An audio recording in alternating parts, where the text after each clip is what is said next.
Buenos días, mi nombre es José Pablo Martínez Barbero, soy neuroradiólogo en el Hospital Virgen de las Nieves de Granada y bienvenidos a la charla Resonancia Magnética y la Cefalea dentro del curso de Resonancia Magnética en la patología del sistema nervioso central.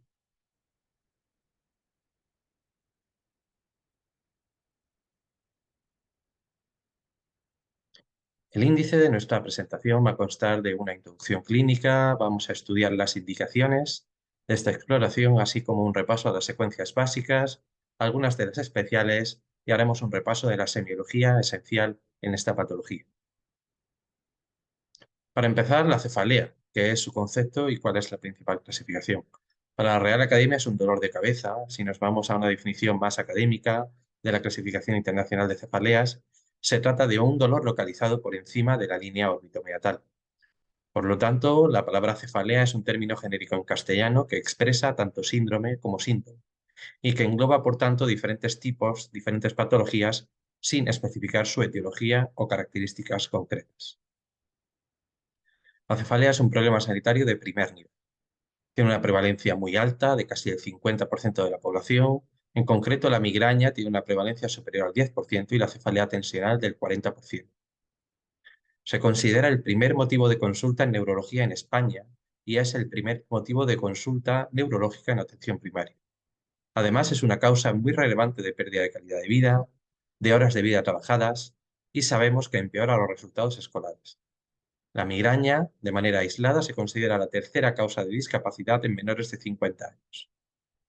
Además, y en lo que nos afecta a nosotros, es el primer motivo de solicitud de pruebas de neuroimagen. Tal es así que en Estados Unidos la solicitud de pruebas de imagen en pacientes con cefalea que acuden a consulta se ha incrementado de manera muy notable en los últimos años. La clasificación internacional de cefaleas las delimita en diferentes grupos según su origen. Por una parte tenemos las cefaleas primarias, en las cuales la cefalea es la patología inicial del paciente. ¿De acuerdo? Es síntoma y es síndrome. Tenemos por una parte la migraña, la cefalea tensional o las cefaleas trigeminoautonómicas como los principales grupos, todos ellos con criterios diagnósticos bien definidos.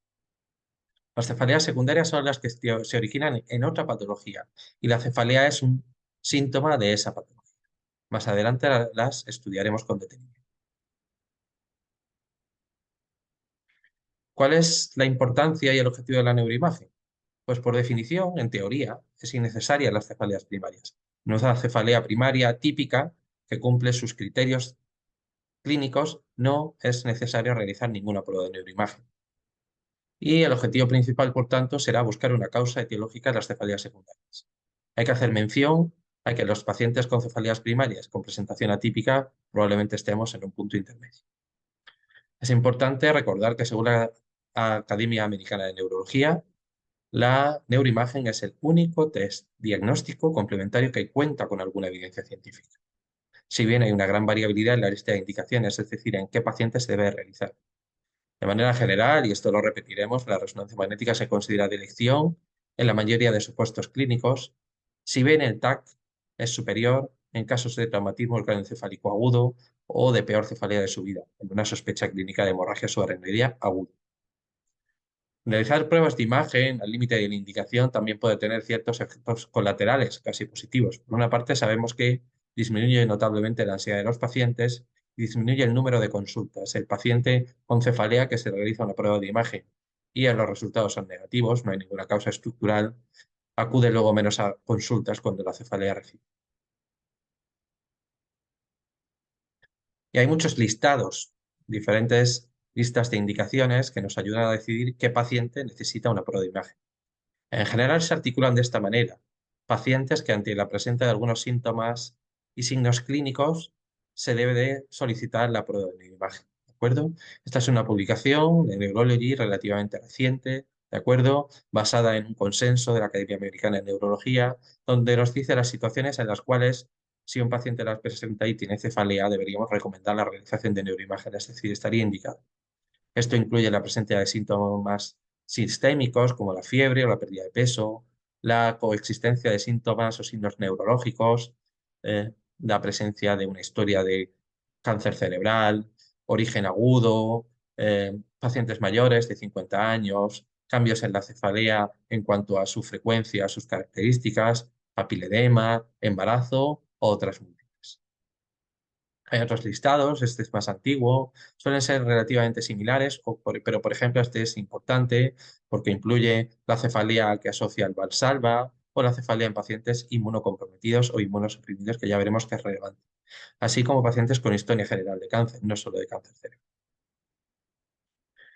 Este listado más antiguo abunda en lo mismo, y aquí vemos que diferentes sociedades a lo largo de los años han revisitado este tópico. Casi cualquier sociedad científica tiene un listado similar.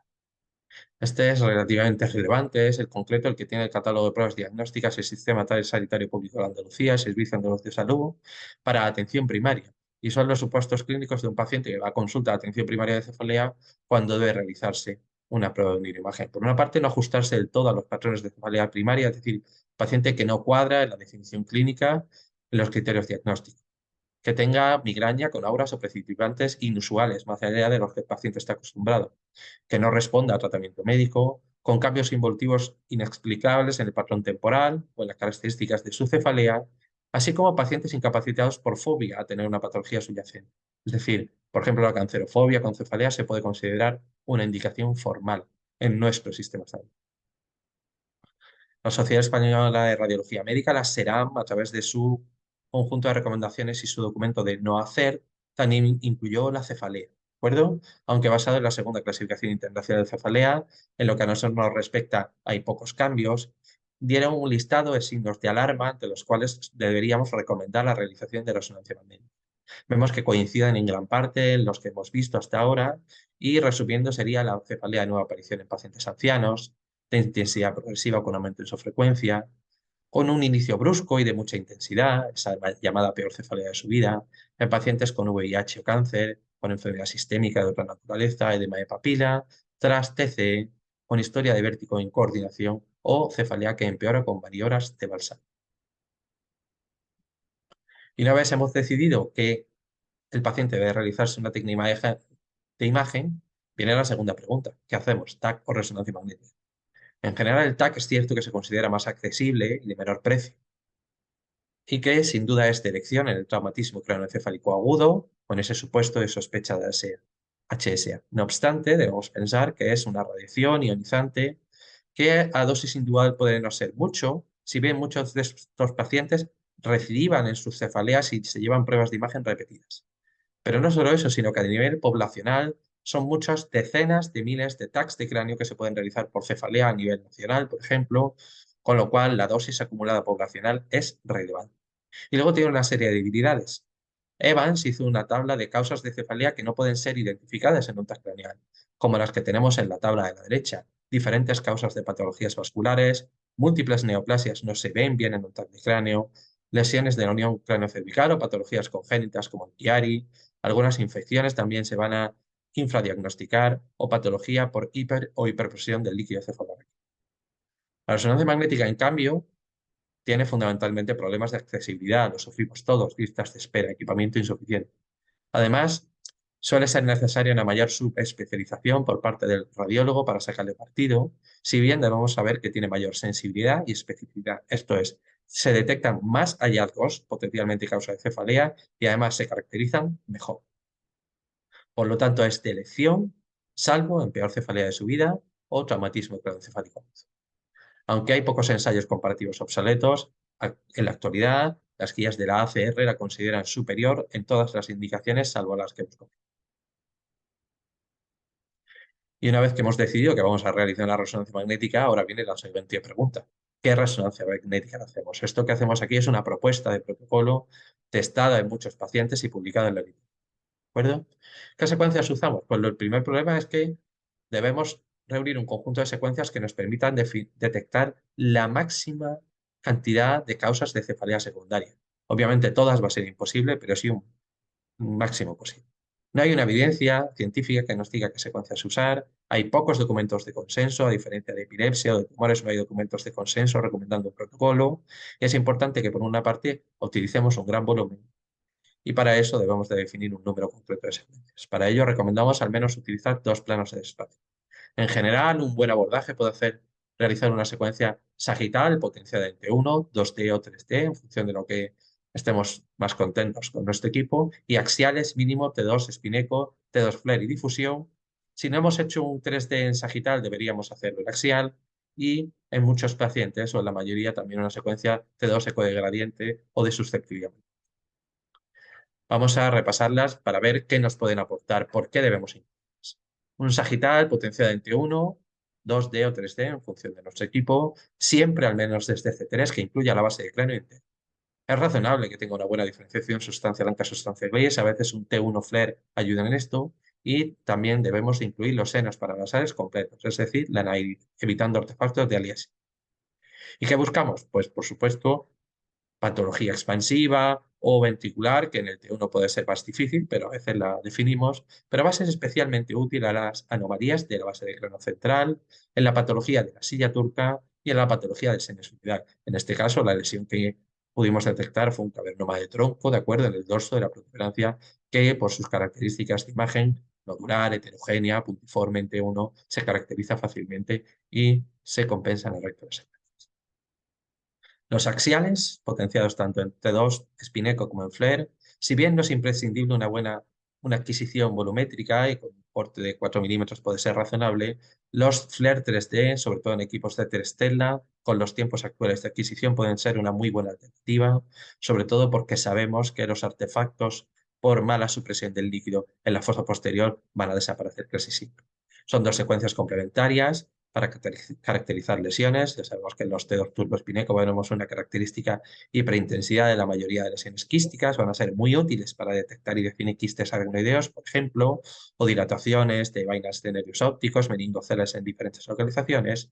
Y en cambio, las secuencias FLAIR van a ser muy útiles para definir lesiones de sustancia blanca, como en este caso subcorticales bifrontales asociadas a la migraña, también el edema que pueden provocar diferentes procesos expansivos o, como en este caso también debajo a la derecha, colecciones subdurales hiperintensas en FLAIR por contenido proteináceo o hemático en evolución, que muchas veces en secuencias potenciadas en T1 y T2 espineco pueden pasar desapercibidas si son isointensas al líquido. Secuencias especiales, poco de especiales a día de hoy, pero bueno. La difusión siempre es muy corta, al menos dos valores de B, 0 y 1000, es una optimización que va a ser muy útil. Y aparte para hallazgos incidentales va a ser fundamental, como en el caso de la derecha, para definir la presencia y caracterizar muy bien los quistes epidermoides. También recomendamos realizar secuencias potenciadas en T2 eco de gradiente, estrella o de susceptibilidad magnética, según el equipo que tengamos, si bien puede que no sea imprescindible en todos los pacientes, sí es muy recomendable. ¿Y cuándo va a ser especialmente útil? En pacientes que tengan un traumatismo previo, imprescindibles, y en pacientes mayores que aumenten el riesgo de sangrado. También pueden ayudarnos a caracterizar, como en este caso, la presencia de lesiones que pueden ser incidentales o no en función de su tamaño, como este cavernoma en la confluencia temporo-occipital derecha en una secuencia de susceptibilidad magnética. En cuanto a secuencias atípicas que no debemos realizar de rutina, por una parte, la angioresonancia. La angio-RM arterial tiene escasa utilidad y salvo la cefalea centinela en algunos aneurismas va a aportar poco, ¿de acuerdo? Es de más utilidad la angioresonancia magnética venosa, en general con técnicas de flujo 2 de TOF o similares, ¿de acuerdo? Puede ser muy útil para detectar tanto estenosis como trombosis de senos transversos y ahora hablaremos de ellos. En cuanto al uso de contraste intravenoso, no debemos utilizarlo de rutina por su coste, necesidad de enfermería, nefrosis sistémica o depósitos de gadolina en el sistema nervioso central. Si lo hacemos, pues un 3DT1 tras contraste, preferiblemente la misma secuencia, la misma adquisición que precontraste. Caso específico es el que se sospeche, por ejemplo, cefalea por diseminación leptomeningia, está dentro de las causas de la clasificación internacional de cefaleas. En ese caso recomendamos hacer postcontraste. No solo un T1 3D, la saturación grasa puede ayudar, sino también un FLAIR 3D postcontraste. ¿De acuerdo? ¿Y cuándo pondremos de manera general contraste intravenoso? ¿Cuándo puede aportar en prácticamente la mayoría de pacientes? Sobre todo en dos supuestos clínicos, antecedentes de neoplasia e inmunodeprimidos, que son dos de los grupos en los cuales la neuroimagen está indicada de manera general en la presencia de una cefalea. Ya hemos visto la indicación y el protocolo. Ahora vamos a ver repaso anatómico en la semiología esencial, es decir, ante qué grupo de patologías debemos enfocarnos cuando realicemos estos estudios. Las cefaleas secundarias son muchas y diferentes. ¿Cuáles son las más importantes? Por una parte, las lesiones expansivas son de mucha relevancia a día de hoy el síndrome de pseudotumor cerebri y la estenosis barra trombosis de senos venosos, también debemos prestar mucha atención a las malformaciones de la unión craneocervical, especialmente el Chiari, la sinusitis es relevante y también las alteraciones del sistema ventricular. Otras son posibles, pero mucho menos frecuentes. Obviamente, el primer grupo son las lesiones expansivas, las más intuitivas, no por ello las más frecuentes. Casi siempre asocian valsalva o cambios en sus características con movimientos de la cabeza. ¿De acuerdo? Obviamente, las lesiones intraxiales pueden causar cefalea, aunque cuidado, casi siempre tienen otra clínica asociada, especialmente crisis epilépticas. Las más frecuentes en este sentido son los cavernomas. También podemos encontrar metástasis o neoplasias primarias. Es verdad que, por ejemplo, las metástasis suelen tener factores de riesgo, pero bueno, en este caso, de arriba a la derecha, tenemos un cavernoma frontal, basal izquierdo, una cefalea, refractaria a tratamiento médico, no tenía crisis, se resecó y se recuperó de su cefalea. ¿De acuerdo? Las lesiones extraxiales son más frecuentes, especialmente los quistes ganglioideos.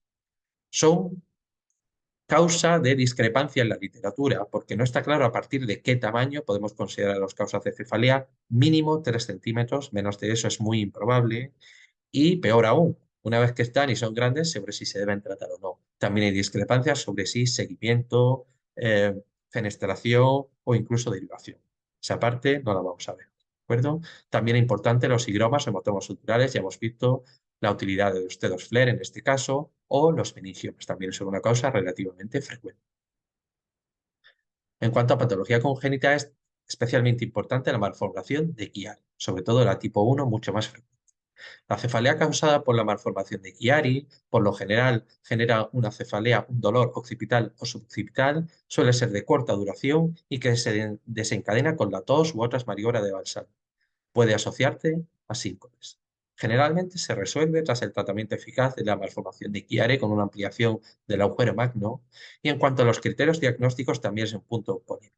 En general se habla de una protrusión de amígdalas cerebelosas de más de 5 milímetros a través de agujero magno, pero funcionalmente una protrusión de 3 milímetros que oblitere por completo, como en el caso T2 axial de abajo a la derecha el agujero magno, ya pueden ser sintomáticos. Otra de las causas importantes de cefalea es la cefalea por hipertensión intracraneal idiopática o, de manera más actualizada, síndrome de pseudotumor cerebral. Con una incidencia de aproximadamente 3 por 100.000 mujeres en año, sabemos que va en aumento, que se asocia a ciertos factores de riesgo como la obesidad.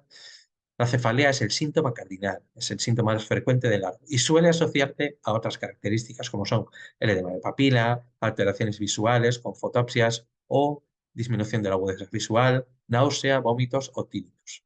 Los hallazgos de neuroimagen son conocidos por todos. Por una parte tenemos aplanamiento del borde posterior del globo ocular, como en este caso de abajo a la derecha, silla turca vacía, excavada y con líquido que se hernia, distensión de la vaina de los nervios ópticos, puede haber captación de los discos ópticos, incluso meningoceles en los cabos de Meckel o granulaciones agnoideas. Todo ello en general por el aumento de presión de líquido cefalorraquídeo que provoca evaginaciones de la meninge en diferentes localizaciones. Y también podemos tener estenosis de senos cerebrales. Ahora los vamos a ver con detenimiento. La mayoría de las ocasiones en los senos transversos. La estenosis de senos cerebrales asociada a la hipertensión intracraneal idiopática, pseudotumor cerebri, la podemos detectar y caracterizar tanto en secuencias de flujo de la angioresonancia magnética venosa o tras la administración de contraste con un buen T1 T3, ¿de acuerdo? Hay polémica en la literatura sobre si siempre son la causa o a veces son consecuencia de esta patología, pero también lo que nos dicen las series hasta ahora es que su resolución puede mejorar notablemente la sintomatología tanto de la cefalea como de los demás signos asociados.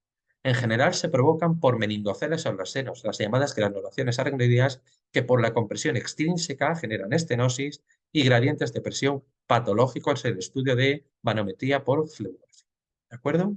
Su tratamiento mediante angioplastia o stent por neurointervencionismo va a ser de gran utilidad, como en este caso que tenemos a la derecha, en la cual la paciente mejoró notablemente tanto de su cefalea como de su trastorno visual. La trombosis de senos venosos también es una patología que vamos a poder diagnosticar de manera eficiente con resonancia magnética. También la cefalea es el síntoma más frecuente, más del 80% de los casos la presentan, suele ser además el síntoma inicial, suele ser difusa, progresiva, muy intensa y puede estar aislada o asociada a focalidad neurológica, ya sea déficits o crisis.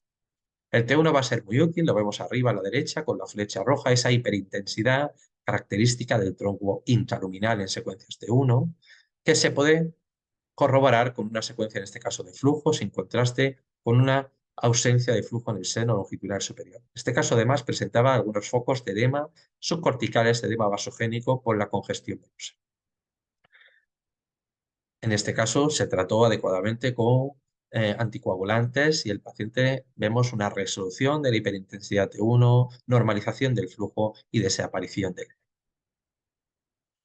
Otras causas relevantes, por una parte, la hidrocefalia, las alteraciones del sistema ventricular. Puede haber otra causa subyacente, ¿de acuerdo? Otra sintomatología, el índice Vance nos va a ayudar mucho. En este caso teníamos una anomalía, una persistencia del Kabum-Bergay, ¿de acuerdo? Una compresión del flujo del tercer ventrículo, se resolvió mediante endoscopia ventricular y la cefalea desapareció. Pero también la hipotensión intracraneal puede ser causa de cefalea, ¿de acuerdo? Es raro que sea espontáneo, es más frecuente asociada a punción lumbar y veremos como en este caso un T2, FLAIR con saturación grasa, esas hiperintensidades subdurales, ¿de acuerdo? Son efusiones subdurales, también encruzamiento paquimeningio, ese colapso del sistema ventricular y administrar contraste puede ayudar para diagnosticar, para diferenciar de un subdural porque vemos ese engrosamiento difuso paquimeningio tan característico de la hipotensión de líquido cefalorraquídeo. La cefalea por patología nasosinusal también es muy rara, ¿de acuerdo? Establecer si una patología sinusal puede o no producir una cefalea persistente es un tema polémico. Sabemos que la rhinosinusitis clínica provoca cefalea, pero ¿qué pasa cuando tenemos una ocupación de senos paranasales sin clara sintomatología RL, es decir, sin moqueo, sin fiebre? Pues estudios relevantes nos dicen que esto puede estar relacionado. En concreto, el estudio Akershus demostró que la ocupación nasosinusal se correlaciona con la presencia de cefalea, más allá de otra sintomatología, y que las personas con rhinosinusitis crónica padecen cefalea hasta 9 veces con más frecuencia que la población general. No necesariamente relacionado con la existencia de clínica ORL y tampoco necesariamente relacionado con la exploración clásica con la presión sobre puntos faciales, especialmente relevante en el caso de la sinusitis del seno esfenoidal. ¿Cómo podemos evaluar esta severidad? Es decir, ¿en qué pacientes creemos que puede ser causa potencial o no? Pues para eso es útil usar el índice del Lund-Mackey, ¿de acuerdo? Es un índice que divide los senos paranasales en diferentes localizaciones, da para cada seno un punto, una ocupación parcial, dos puntos ocupación completa, también tiene en consideración el complejo osteomiatal y así genera entre 0 y 24 puntos. ¿Y en qué nos ayuda el índice del Lund-Mackey? Pues ha demostrado que hasta 5 puntos puede tratarse de una ocupación meramente incidental, no clínicamente relevante. No obstante, con 5 más puntos podemos hablar de una ocupación congruente con rinosinusitis causante de cefalea, y es recomendable que lo incluyamos en nuestros estudios. Este es un caso con una ocupación que era parcial en senos maxilares y frontal y completa del seno esfenoidal.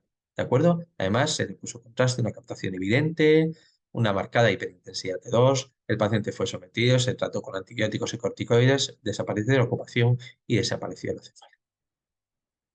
Por último, y a modo de conclusión, recordar que la cefalea es un problema sanitario de primer nivel, en el que la neuroimagen juega un papel fundamental. Que la adecuada indicación de la técnica de imagen, así como la selección de la más apropiada para el paciente, son elementos imprescindibles dado el gran volumen de usuarios que la van a necesitar, y que la resonancia magnética ayuda a detectar numerosas causas de cefalea secundaria, tanto intra como extracraneales. Muchas gracias por su atención.